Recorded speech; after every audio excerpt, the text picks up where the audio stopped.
Welcome to Maximal Being, a podcast devoted to ditching fad diets and using real science to get you healthy and feeling great. I'm Doc Mock, a GI and functional medicine doctor who harnesses the power of gut health to get you achieving your goals. And I'm Jacky P, a well-informed layman who challenges the experts and asks the questions that you want. Don't forget to hit the subscribe button or leave a comment. And now, on to the show. What's going on? Maximal Being's Doc Mock here with maximalbeing.com. Don't forget to hit the subscribe button, leave us a comment. It does help us to get the word out. If you have any questions, you can email us at team@maximalbeing.com. Enjoy the episode. Hello, Maximal Beings. We're back. And it's me, your favorite layman, Jacky P, with, of course, your favorite co-hostess with the mostest, Doc Mock.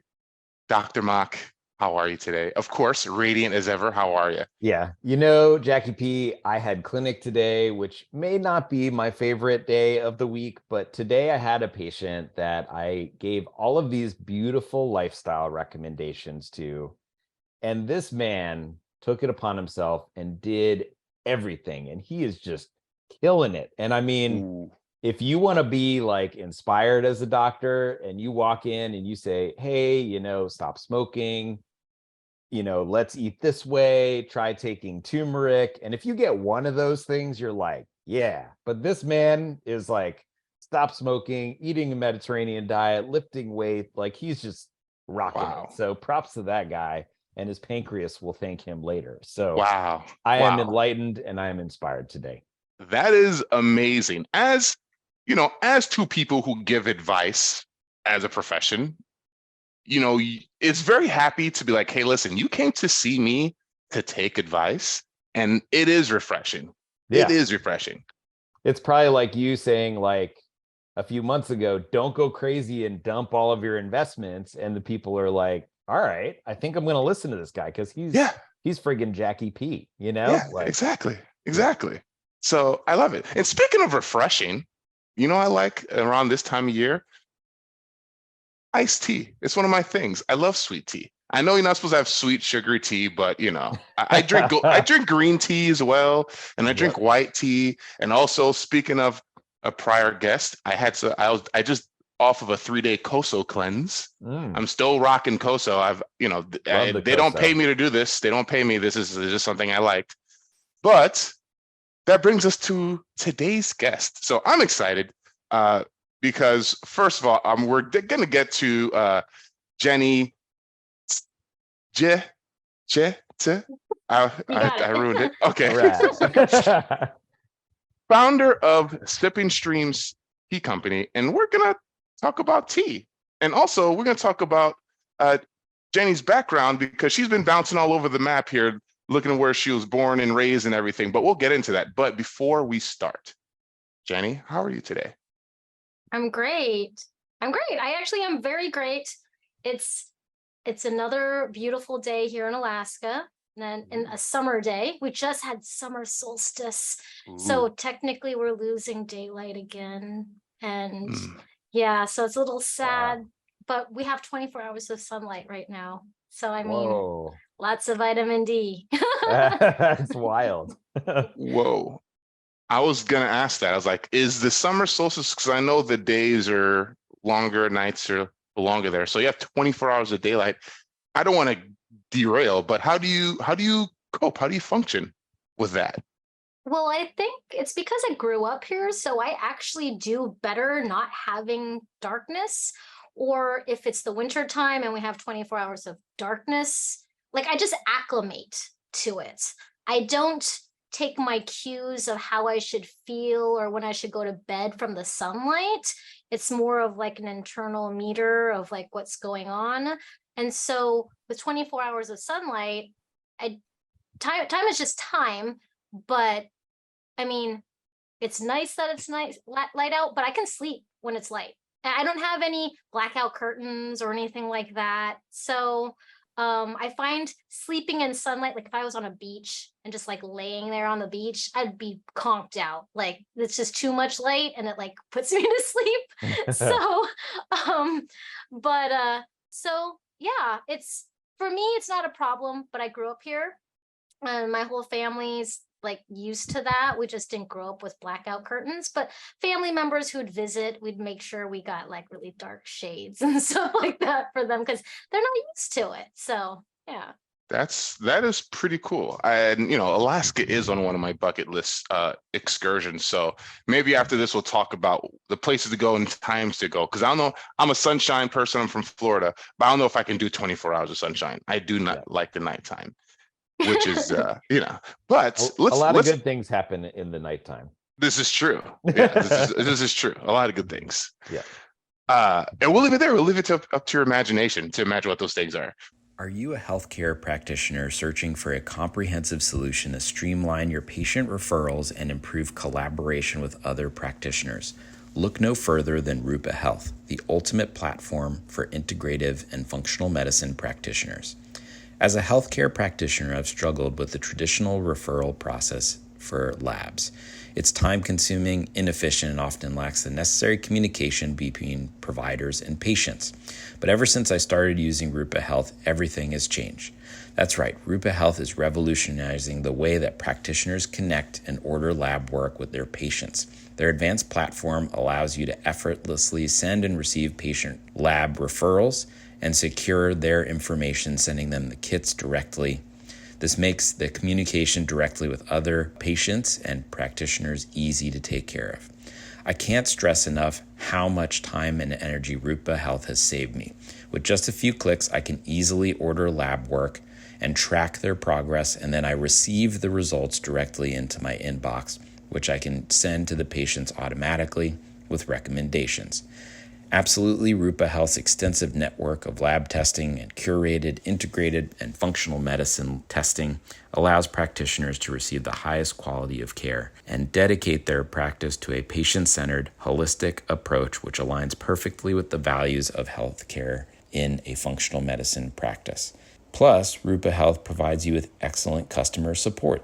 Their team is responsive, knowledgeable, and always helps with assistance in billing questions and how kits are shipped to your patients. They are dedicated to helping practitioners like us provide the best possible care for our patients. And if you're a patient listening, it allows you to seamlessly order your lab testing and receive all of the necessary information. Rupa Health has been a game changer for my practice, and as you know, it will be for yours too. Don't miss out on this incredible opportunity to save on lab testing by heading to labs.rupahealth, that's rupa.com/store/storefront_ V as in Victory, G as in Grape, X 00400. That's labs.rupahealth.com/store/storefront_ V as in Victory, G as in Grape, X 0040. I'll see you later, Maximal Beings. Let's get into it, right? You're a certified tea specialist. I didn't even know there were tea championships, but you've won first, second, and third in a North American tea championship, right? You're in a top tea infusionist competition. I didn't even know tea got down like that, which is exciting for me. So talk to the people. Let's go into how did Jenny, who's used to 24 hours of sunlight, right? What is your origin story? Like, did you grow up saying, hey, you know what? Tea slaps, so I want to master tea. Like, how did you become the Jenny that we're talking to today? So I grew up a coffee drinker. I've been drinking coffee since I was like 4. Like, I like black coffee. And when I say I like black coffee, I still like coffee. I don't drink it all the time. I don't drink it every day. Like every now and then. And if I drink my coffee, it's going to be black. So I like the taste of coffee. And so when people go, oh, but you don't like any coffee. And I'm like, oh, what? No, that's not like I started. Okay, so I was born in Hong Kong. I came to Alaska when I was a month and a half. It was like 30 below, 40 below. It was winter time. My mom and I, it was like first time I ever saw snow because we came from Hong Kong. My dad already worked here for many years for like the boom of the Alaska pipeline being built. So, he was already here and established. And then after I was born, then I came here. So growing up in the 80s, it was very different culturally. It's very much like Asian people, first of all, don't like to make waves. It's just culturally like their thing. And growing up in Alaska, it's very accepting of all kinds of people. All kinds of people come from everywhere unless you're indigenous, but everybody else came from somewhere. So like even the Russians, right? They're from Russia when they came into Alaska and settled there. So it's very welcoming of all types of people, but the Asian way is not to make waves. So my dad, he drank coffee because that's what everybody else did. And then I drank coffee because my dad drank coffee. My mom, she didn't really drink tea growing up. She just drank water, hot water. And my grandparents on my father's side, when they would come up seasonally, like every other year or so, they did the weird Chinese things. And like being a kid, like I got teased a lot. English was not my first language. It was my second language because my parents were chefs. So they cooked in Chinese restaurants. They didn't have to speak English. And so it's kind of like, the Mexican restaurants, same thing. You don't need to speak English, we speak, Spanish here.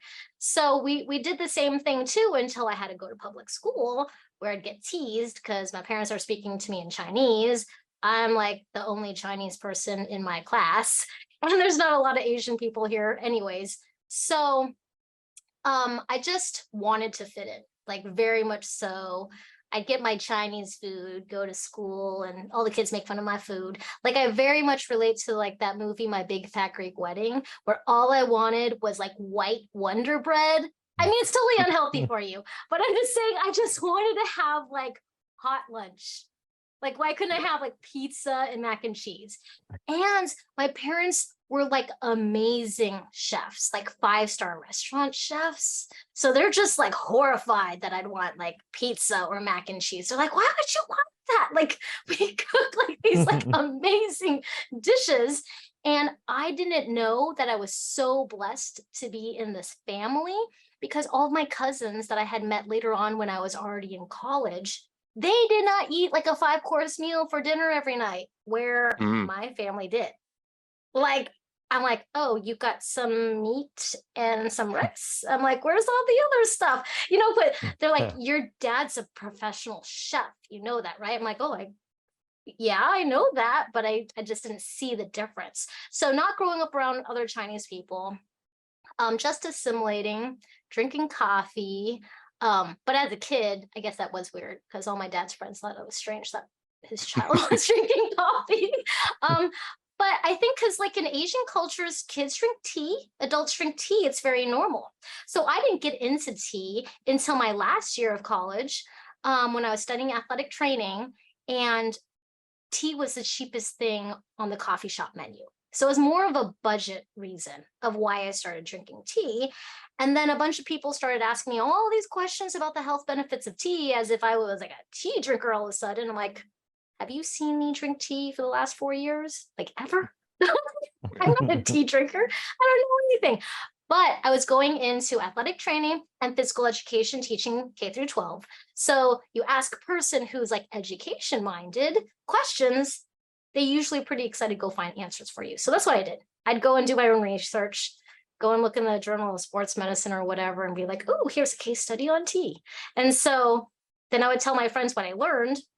I didn't answer all their questions because it was just the answers depending on the demographics of that case study.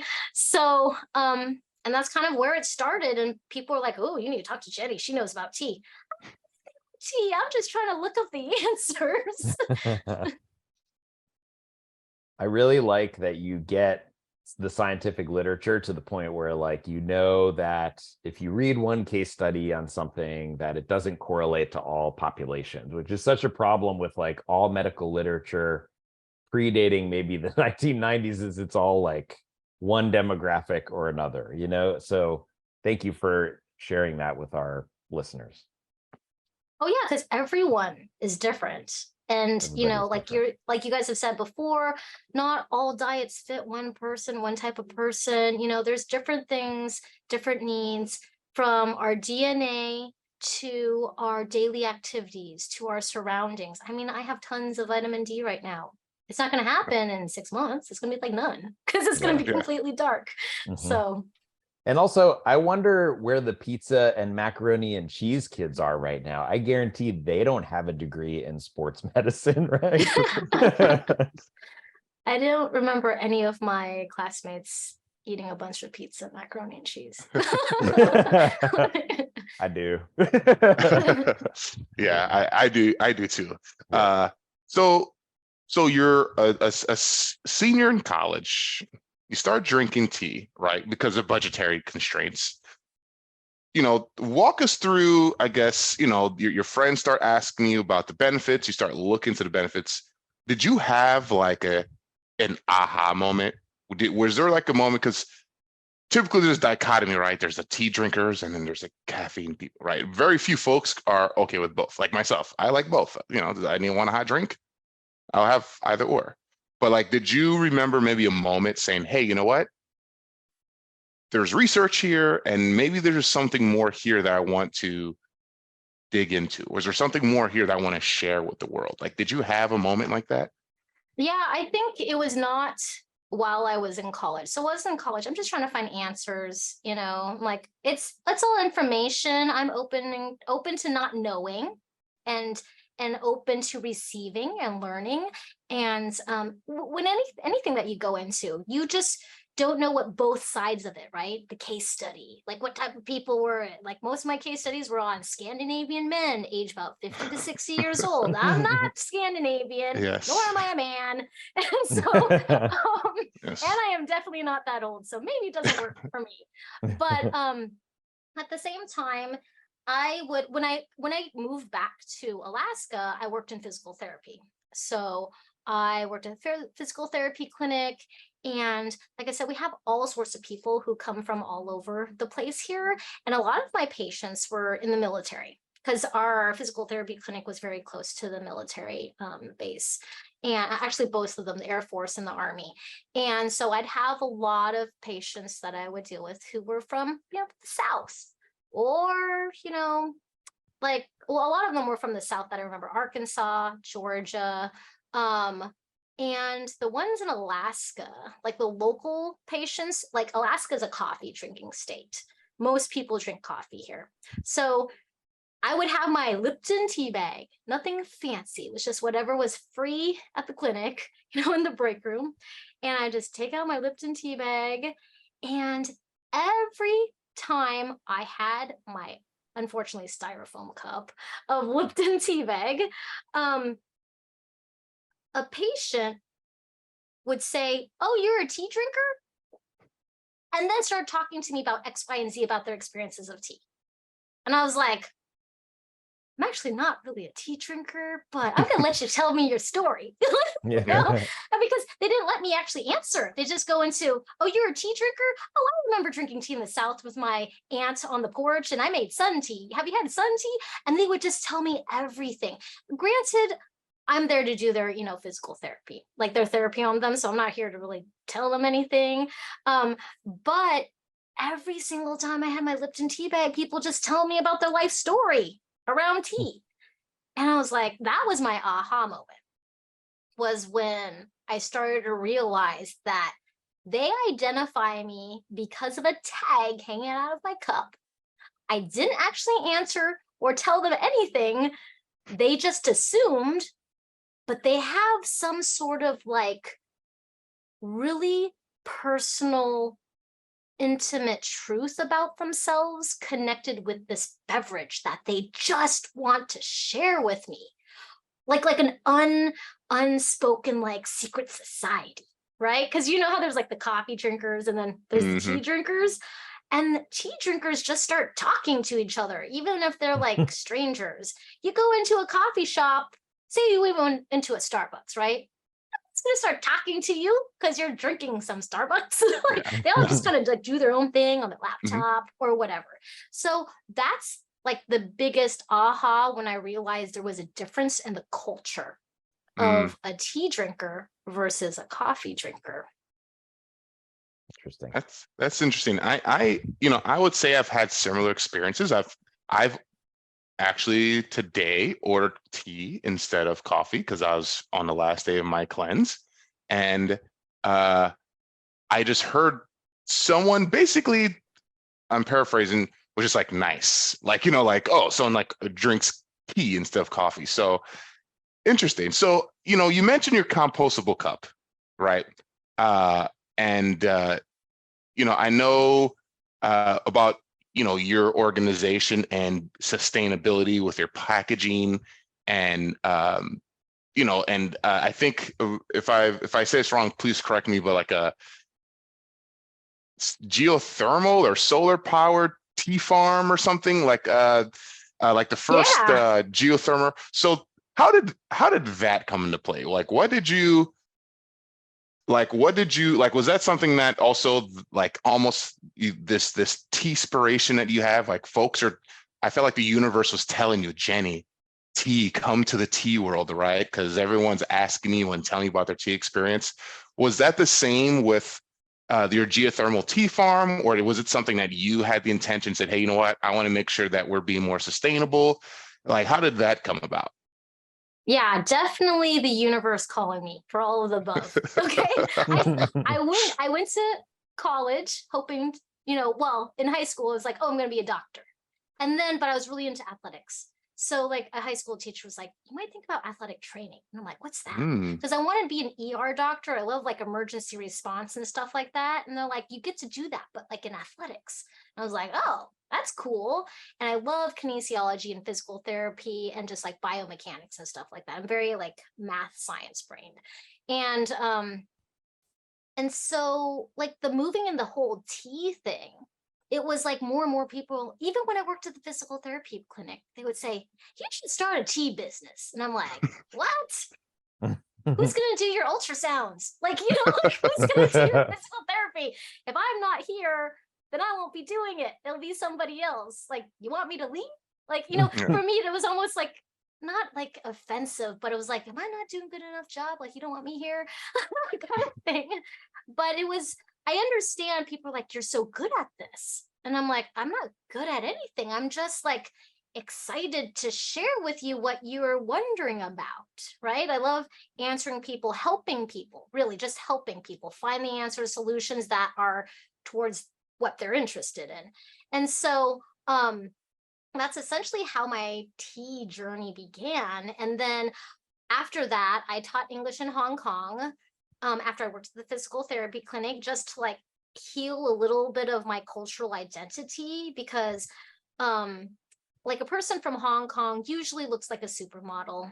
They're like really, very proper. You imagine like the Gucci and the Louis Vuitton. At least my family's like that. I mean, they don't have Gucci and Louis Vuitton, but they look at me and I'm very more like leisurely, outdoorsy, casual. But I also grew up in Alaska. I just identify myself as an Alaskan. So I don't really care about looking like really, that my clothes are all like straight and ironed all the time and everything. So they're always looking at me like, why are you so frumpy? Like, this is what you look like when you're going to a business meeting? And I'm like, I guess I'm not really sure what you guys are talking about, because I didn't grow up in Hong Kong like my cousins did. And so I went to Hong Kong to like just kind of come to terms, like, what does it mean to be, a Chinese person that grew up in Alaska? Like, who am I really? So I went through that whole journey. And then when I came back, I got offered a position as a high school teacher. Because remember, I'm also a certified PE teacher, K through 12, but I have extensive math and science. So I was hired by a very small private school to do all the math and science classes and PE class. And then from that school, they asked me, it was a co-op. So it's almost like a private school / homeschool collective, because all the parents, like they're what do you call it, a shareholder? Like they're a part of the board. Mhm. And they're like, we want you to teach a tea class. And I was like, I have to design a whole semester curriculum on that.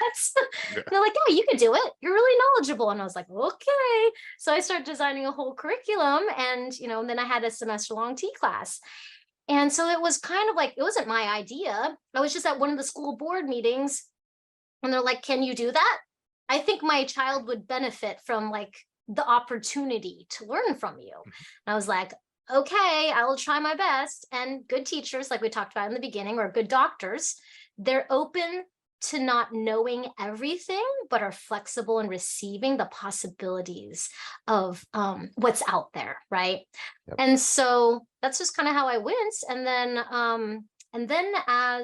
one of the summer breaks, I decided to actually investigate more. I'm like, what would it look like if I started a tea company? So I flew to Hong Kong and China and all over there.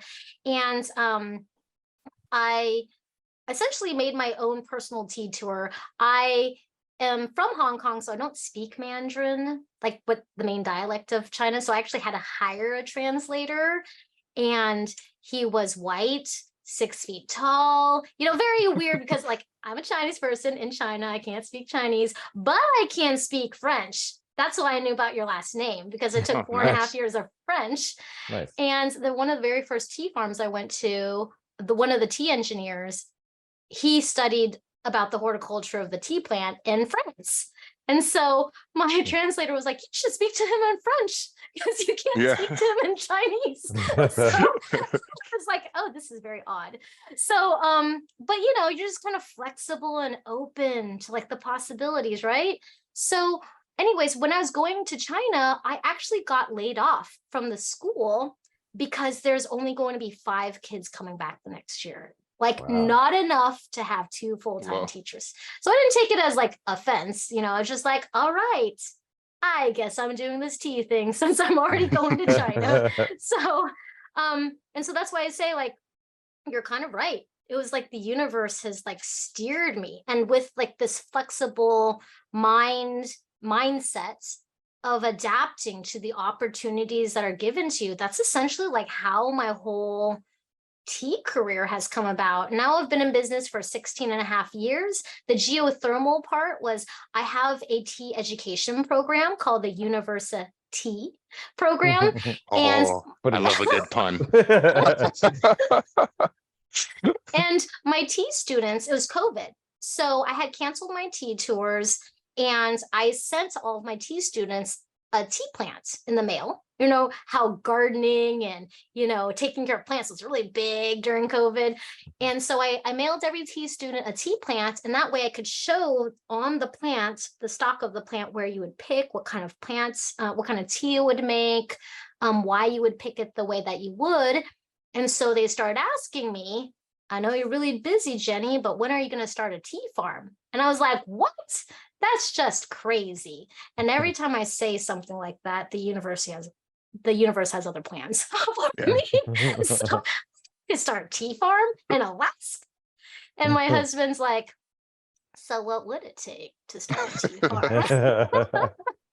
So I was like, and I've already thought about this because I've visited tea farms. And I was like, okay, the only place I can think of that could happen right now would be at Chena Hot Springs Resort, because of their high tunnel greenhouses that they grow produce in all year round, and it's heated completely sustainably by geothermal heat. They have their own geothermal power plant, they have the hot springs, they have the water source, like everything is 100% sustainable. Because if I was to make a greenhouse, say in my yard, what am I going to heat it with?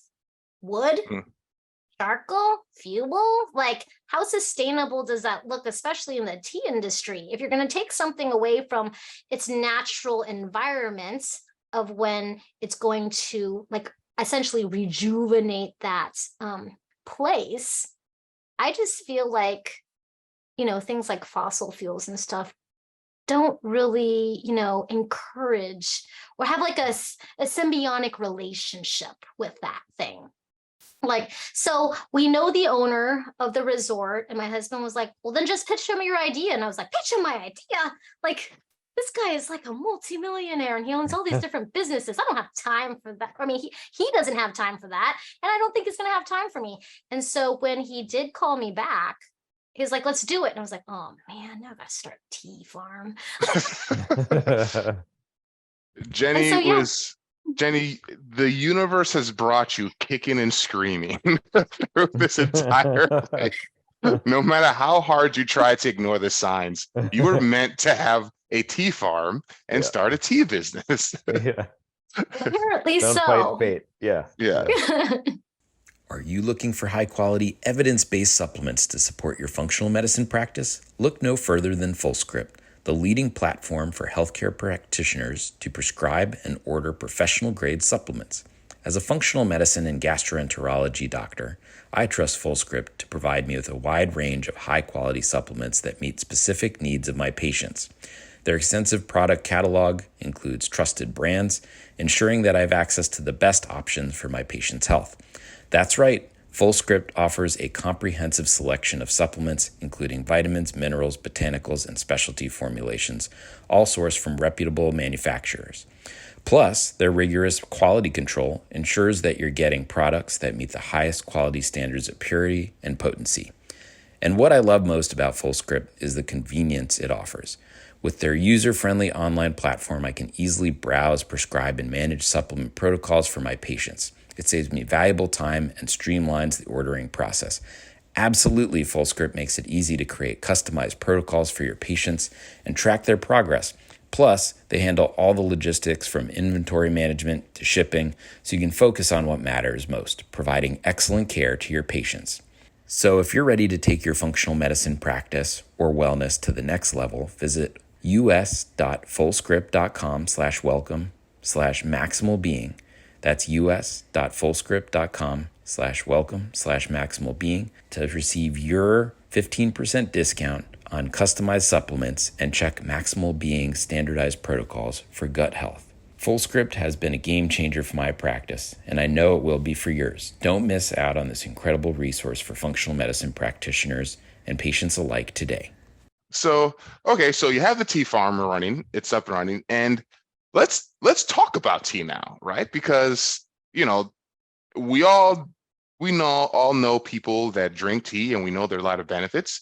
So let's get into the benefits, right? So my favorite tea actually is peppermint tea. And I don't know if it's good for me or not, but I just like how it tastes. So, what would you say, Jenny, are some health benefits? And it doesn't have to be peppermint tea, but I just do know it's always on the list of teas that are good for you. But what are some, I guess we can start in either direction, teas that are good for illnesses or illnesses that are good for, that might be helped with tea, right? What would you say are some of the results that some of the individuals you work with have been seeing?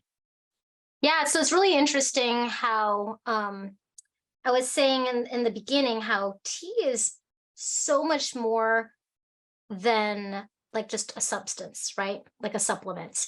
It's more, what was very fascinating, that aha moment, was the culture around it, the way of being, right? We're on the Maximal Being show, Yeah. right? And that is the biggest theme that I can find that is like so transformative of millennia, of cultures. Tea is the #1 most consumed beverage in the entire world, next to water. Did you know that? Have you heard that? Yeah. And Yeah. it is the largest industry. Like, if you want thinking of billions of dollars, the only business that beats tea right now is bottled water. Hmm. So, so when you think about it, tea's got to be beneficial. People keep drinking it. They like the flavor of it. It doesn't really do them any harm unless they're putting in like a whole 2 cups of sugar or something like that. Careful with your sweet tea. But, you know, it's something that people crave. And even in the thousands of years of the history, even in like Chinese traditional medicine, they've tested it on themselves as a way to heal, quote unquote, heal any ailments that come their way, right? So there was a Chinese guy. Oh, his name escapes me right now. But it's really easy to find like his name. It's like Lao Tzu or something. No, I think that's a different philosopher. Anyways, so sorry about that. And he tried all these different toxic and poisonous things, and he tried testing different plants on himself, but he always came back to tea as one of the things that would heal his ailments. And he's like, oh, there's just something about this plant, because he's just one of those crazy, you know, thousands of a year guru guys who's like, I'm just going to try all kinds of things and make myself really sick. So when you Science. Right. it is, Early right? science, Gotta love it. Yeah. which is now Test back. and try. Yeah. Yeah. Document your findings, right? Yeah.